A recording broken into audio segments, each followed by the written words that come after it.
বিভিন্ন পর্যায়ের কর্মকর্তাবৃন্দ, শিক্ষা পরিবারের সদস্যবৃন্দ, সাংবাদিক, অভিভাবক এবং শিক্ষার্থীবৃন্দ, আমি সবাইকে শুভেচ্ছা এবং সালাম জানাচ্ছি।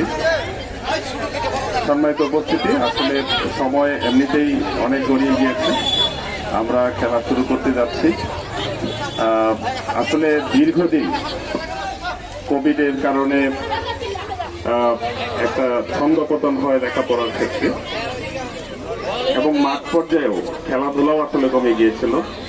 আর এই সুযোগে মোবাইল আসক্তি আমাদের ছেলে মেয়েদেরকে লেখাপড়া থেকে, খেলাধুলা থেকে দূরে সরিয়ে দিয়েছিল।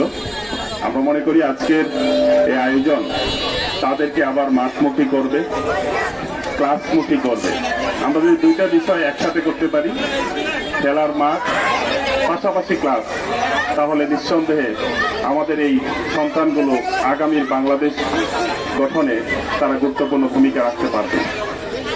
আমি আজকের এই সুন্দর আয়োজনের উদ্বোধন ঘোষণা করছি এবং সেই সাথে সর্বশেষ পর্যন্ত সবাই আমরা এই আয়োজনে সম্পৃক্ত থাকব, সর্বশেষ পর্যন্ত আমরা অংশগ্রহণ করব, এই আশাবাদ ব্যক্ত করে আমি আমার কথা শেষ করছি। ধন্যবাদ সবাই।